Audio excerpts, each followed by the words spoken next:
TikTok brain rotted. Nah, it's not that deep, buddy. Alright, let's watch this gimp suit video. What is this about? Mr. Reginald? I'm ready. Okay, 3, 2, 1, boom. Slasher's Keep is a game about crafting powerful weapons, appreciating priceless works of art. Whoa, he's got a big sword, chat. You jealous?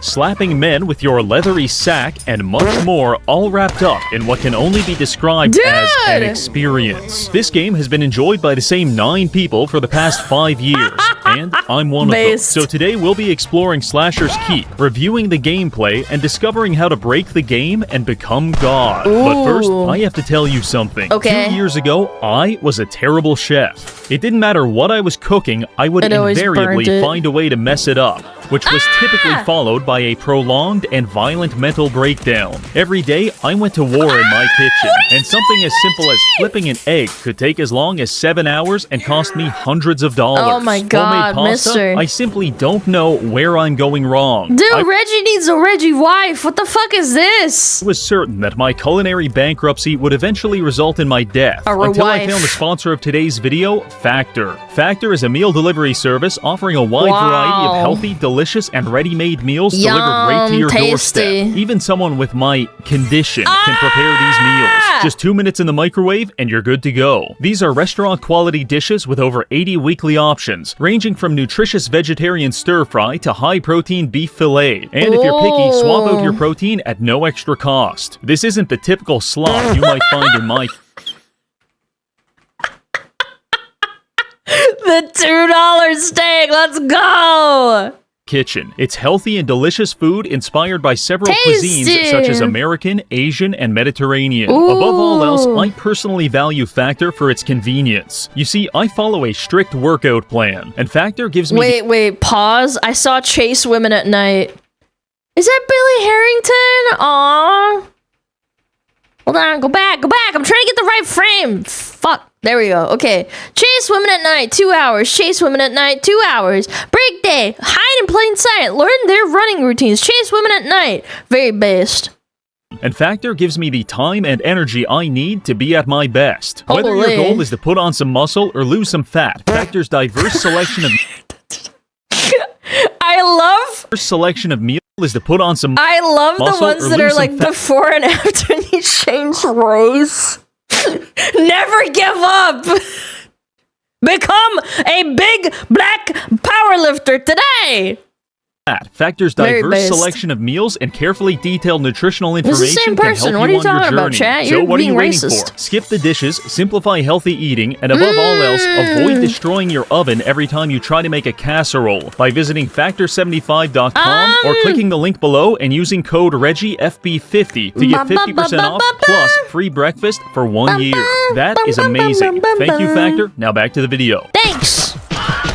First things first, we've got to create a character. I am pleased to announce that I have several options to choose from, including Demon, Slime Man, and Sasquatch. However, you probably haven't unlocked those yet, which means you're stuck with either Amazon Warrior or Puss from The Sopranos. Technically, each race does have different abilities, but the developer went out of his way to make sure that none of them are any good. So unless you're trying to roleplay as a cannibal, your race doesn't really matter. Okay. After settling on a geriatric man who's redder than the devil's dick, we load into the game and wake up locked in a prison cell. We were put here by our insane brother Bindrick. Once I establish my theocracy, I will throw you in my dungeon and...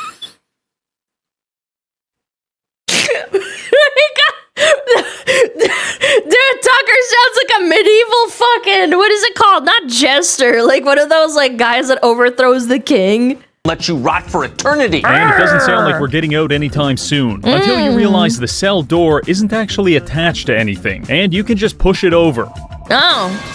Fortunately for us, the guard is on a piss break, so we grab some random loot from this chest and start our adventure. Your primary goal in Slasher's Keep is to stop playing Slasher's Keep, which we accomplish by... say my jump scare. Hold on, go back. I gotta see it.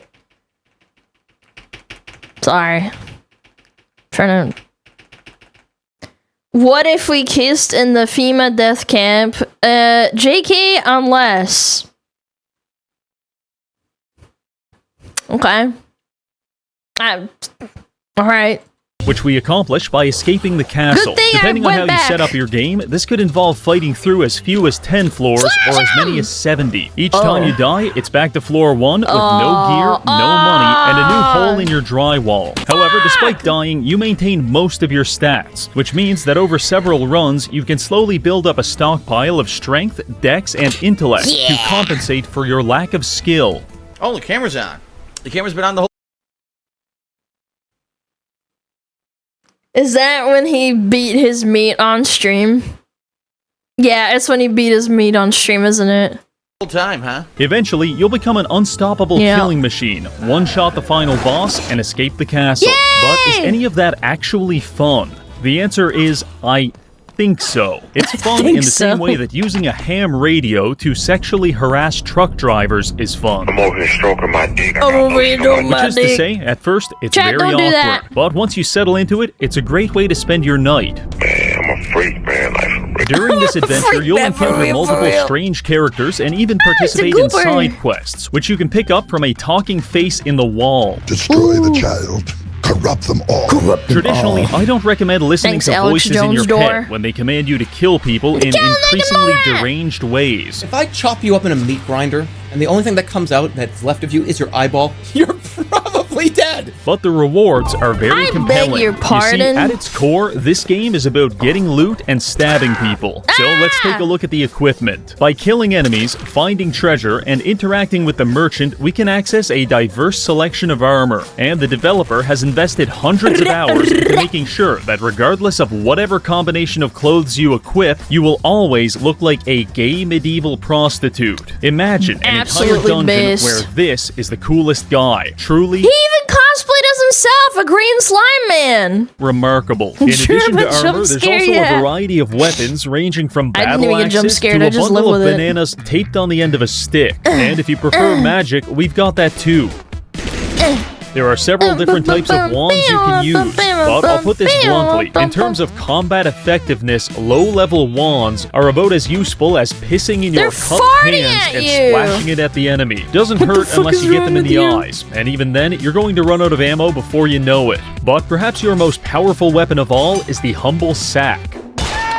By pressing F, you can sack slap your enemies, pushing them back depending on how full your developer knows exactly what they did too. Inventory is. Combine this with some environmental hazards and you've got yourself an instant kill on any enemy in the game, which is very important because the difficulty curve in Slasher's Keep is either entirely random or designed by someone who hates you specifically. Because one floor, you're killing everything no problem. The next, you're getting one shot by the goddamn mosquitoes. But I digress. Whether you want to harass people with your sack or what are they gonna do, my damn man?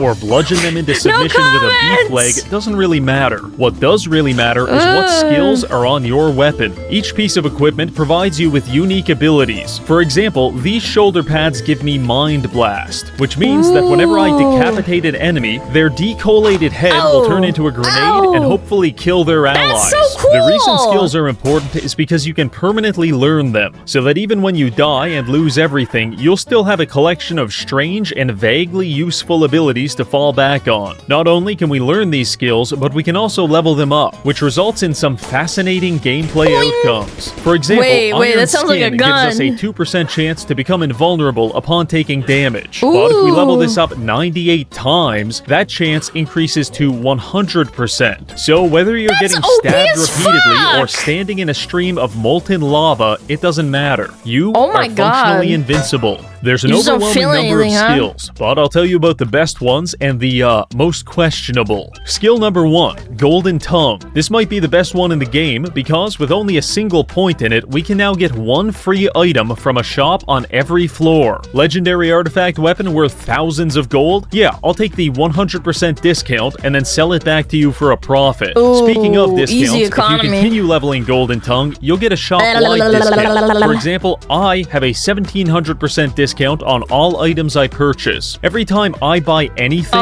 the shopkeeper goes into massive debt and has to take out a second mortgage on his house just to pay me back. This is the way I prefer to do business. Next skill, deflect. This one lets you deflect enemy projectiles with your sword. The higher the skill, the higher your accuracy. Eventually, you'll get so precise that you could perform laser eye surgery with a tennis racket from 90 feet away. But don't worry about philanthropy. We're going to be using this exclusively for killing people, mainly bugs and closeted homosexuals. This is a huge game changer because it now enables a playstyle I call left mouse button, where you simply find the fastest weapon available, hold down left click, and walk toward enemy casters, cackling maniacally as you continuously smoke them in the face with their own projectiles. The final essential skill in your arsenal should be improved sack smack. Prior to this, your sack is comparable to a weighted pillow. But after getting this skill, your sack may as well be full of dumbbells and hand grenades. Because hitting an enemy with it will not only launch them 30 feet across the room, it will also kill them on the spot.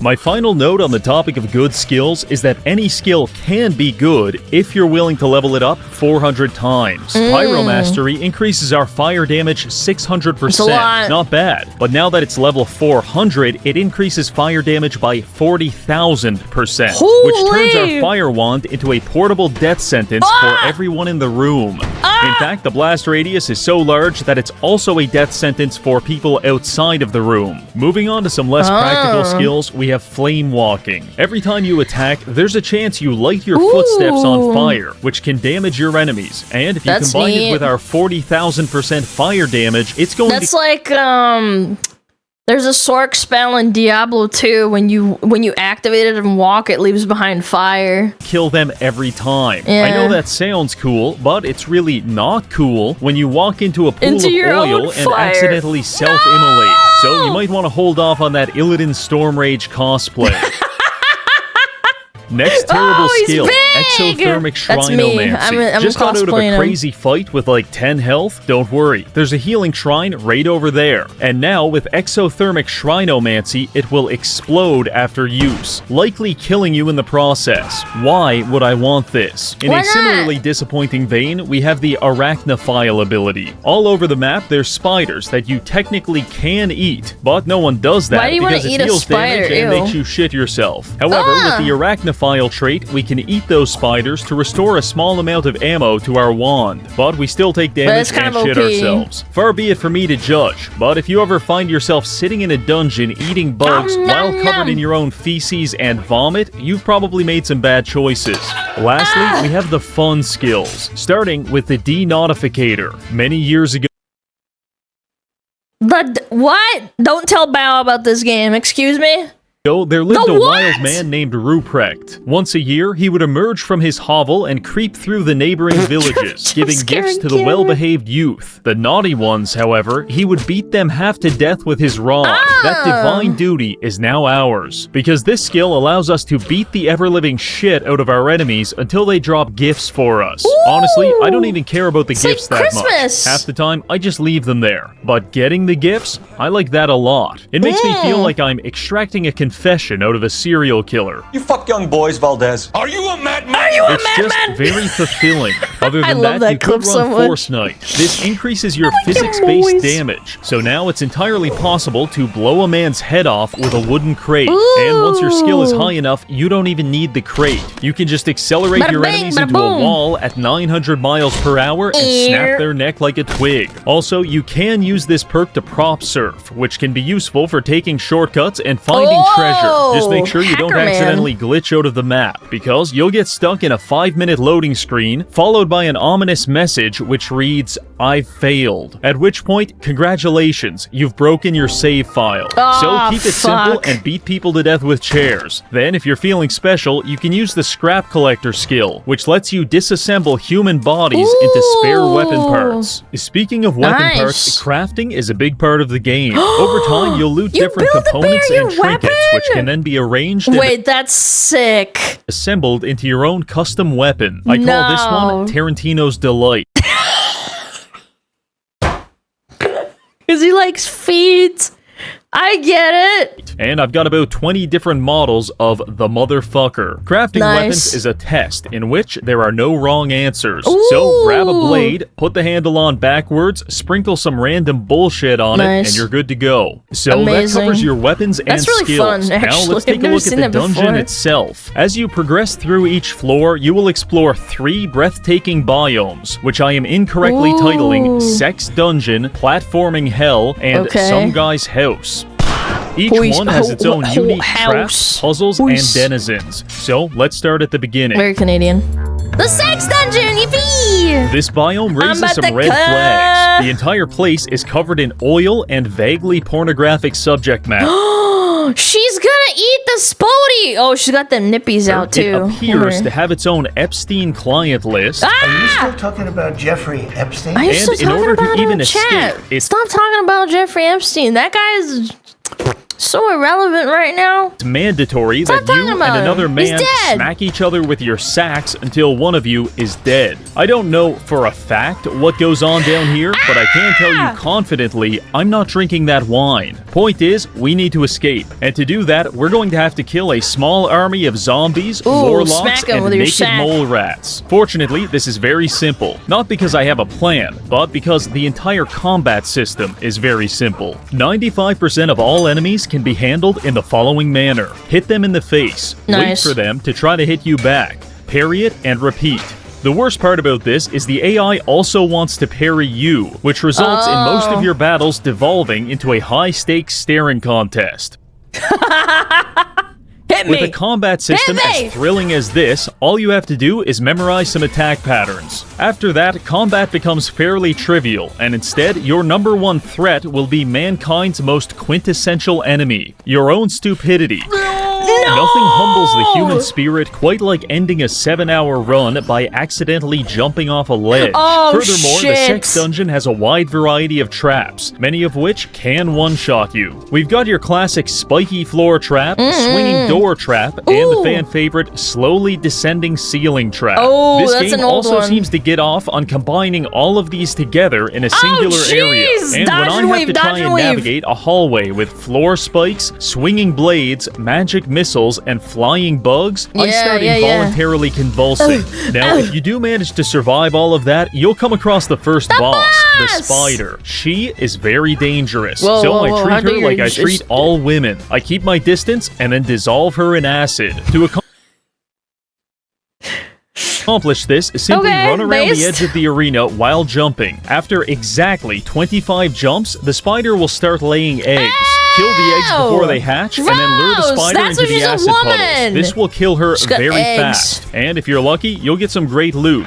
Now that we've played for 5 to 10 hours and beat the first boss, we can safely answer an important question. How does this game feel? Terrible. The game feels terrible. I struggle to properly articulate how clunky the movement is, but if you can imagine trying to operate a Challenger 2 main battle tank while 7 grown men hit you as hard as they possibly can with baseball bats, then you're about 80% of the way to understanding. It is then a surprising and regrettable decision that the developer chose to make the entire next biome focused on movement-based puzzles, because upon killing the spider, we are now entering platforming hell. Oh, jeez. There's nothing worse than bad movement of platforms. Where the stairs are disappearing and the floor kills you? Me neither, but we're here now, so let's try to figure this out. This biome like gets an absurd amount of mileage out of jumping puzzles, which is just so unfortunate, because the collision detection in this game is, at all times, having a stroke. The only tip I have when jumping is to stay away from the wall, because I am absolutely convinced that the hitboxes were designed as part of a CIA operation to increase suicide rates among gamers.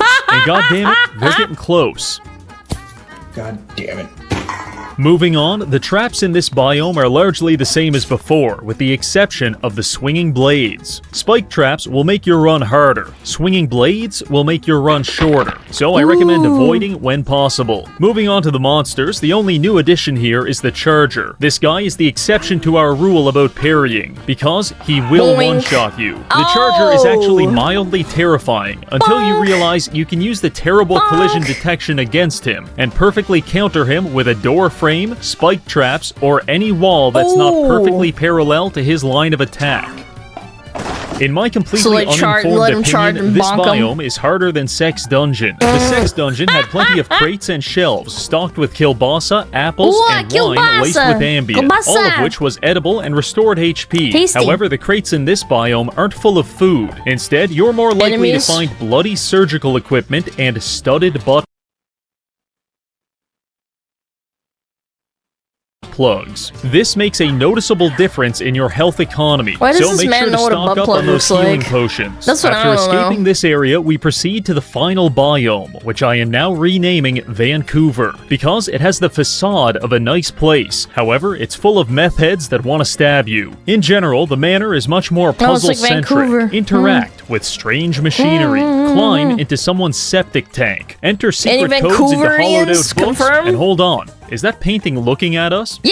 Yes. Hello! Yes, it is. And there's a yellow-eyed pervert on the other side of it. All in all, it's very charming. Unfortunately, rat! this biome doesn't introduce many new traps. And the only new enemy is the sword goblin from before, except now he has 2 swords, and years of drug abuse have turned his skin gray. However, the developer anticipated that we might be disappointed by this lack of content, so he sat back in his RGB gaming chair and pondered Is it to a lawn himself, chair? what does the player base desire above all else? Yes, they want more platforming. And then he added the hardest jump in the entire game. I thought this was impossible for the first 20 minutes, and now I have to do it on every other floor. 1,000 curses upon you, Damien Schloter. Once you've killed about 100 drug addicts, you're probably ready for the final boss. A woman! A design perspective, when your combat system is this, creating a compelling boss fight requires a lot of creativity, and Slasher's Keep did not too bad. We enter the final boss room, where we finally confront our brother Bindrick. If you enter as a human, he'll recognize you and give you some exposition. If you enter as a polyamorous slime man, he's confused as fuck. Wait. Who the fuck are you? I was expecting someone else. Either way, Bindrick mind-controlled this Amazon warrior, and now she's trying to kill us. To win, we need to parry attacks until she drops her swords. Then, when she tries to pick them up, we just steal them. This forces her to run to one of the nearby chests for more weapons. These are conveniently placed next to some spikes, which we promptly tackle her into. Then, while she's busy bleeding to death, we can see what's inside the chest. If it's good, we take it for ourselves. If it's a rusty sword made of dirt, we let her have it. And when she recovers, we continue the cycle all over again. It's actually very easy, Take away the weapons but from the fairly woman. creative given the gameplay limitations. Alternatively, we could focus on killing Bindrick by destroying these pillars I was and about to causing say he's connected to her. I would have done that first. him to fall off a 15-foot high balcony and die. Not the most cinematic boss fight, but it works. Regardless of who you choose to kill, just make sure you pick up Ava's body, because by participating in human trafficking, we can unlock some very powerful No, she's not trafficking, she's dead. abilities. On that note, I want to warn you about New Game Plus. Because of how the difficulty scales and how you lose stats, it's very likely that you will load up New Game Plus,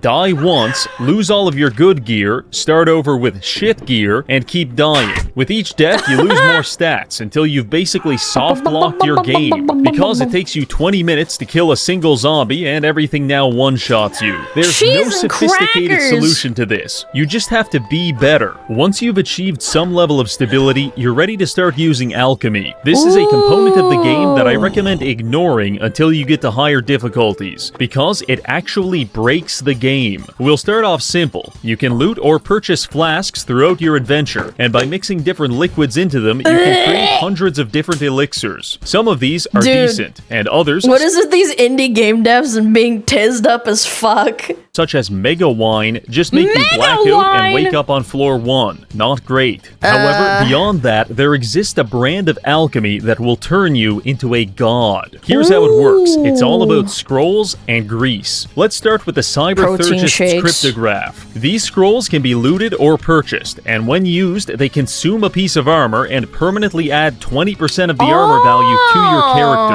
However, if we combine Dungaberry's concoction with liquid steel, we can create parchment grease, which, when applied to a scroll, buffs the scroll's effect. So, by getting 9 parchment greases, we can buff our scroll to give us a permanent 200% armor. Use that on a piece of late-game gear, and congratulations, you've now got a permanent plus 6,000 armor despite being completely naked. Now listen. Why did they give the Sasquatch male like a bunch of nippies? Someone explain that one to me. Now listen, that's a cute tactic, but it's just the tip of the autistic min-maxing iceberg. The Warrior's Writ, the Trickster's Treatise, and the Magician's Manifesto are all scrolls that permanently buff a piece of armor by 2 strength, dex, or int. However, by applying parchment grease, we can increase that buff to 4. Not a big deal, but if we do it again, it doesn't go to 6. It goes to 8, which means we're doubling it. 8 becomes 16, 16 becomes 32, and if we use a total of 20 parchment grease, the final stat goes all the way to 2 million. Depending on which stat you choose to buff, you could end up with 6 billion health, or so much intellect that every time you kill a single enemy, you level up 60 times in a row. And even if you try to quit the game, it keeps going. Breaks. Now the hard part is getting your hands on that much grease. In real life, I could harvest it from the nearest convention of Redditors, but in Slasher's Keep, I must humbly prostrate myself before the gods of RNG. Allow me to introduce the Chair of Sacrifice. This is a religious icon that you may sacrifice. Looks like a bomber, like a terrorist. Items to in exchange for random rewards. If you're lucky, you'll get a great weapon. If you're really lucky, you'll get the ingredients you need for some parchment grease. Praise be to the Holy Chair. Wife left me. I'm $50,000 in debt. Electric company shut off my power, and I'm currently running this game on a diesel generator. But none of that matters when I'm performing high-level alchemy. Last but not least, you need to know about the shoot. I should have mentioned it sooner, but I'm a hack, and we're at the end of the script. So open wide, chuddy. This is a garbage chute. You can find them on every level, and they all lead back to the first floor. By vomiting copious amounts of equipment down the chute, we can soften the blow of dying to a spike trap. Because when I respawn on the first floor, I'll be able to equip myself with what is effectively the estate sale of a cross-dressing serial killer. The global billionaires don't want you to know, but this is how you accrue generational wealth.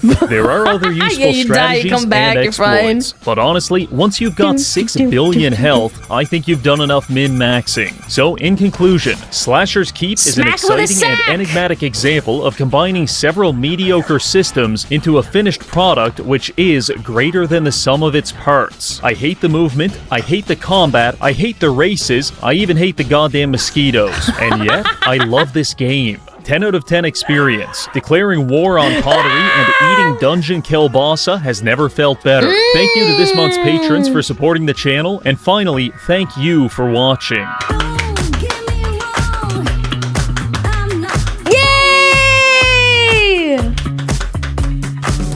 That was fun. Chad, did you like that? I did. Yippee! God of Weapons. Whoa, whoa, whoa, whoa, whoa, whoa, whoa, whoa, whoa. Why we got autoplay? Why we got autoplay on? Why do we have autoplay on? Anyway, thank you, Reggie. Check him out. He's awesome. He's almost 1 million subs. Go subscribe to him right now.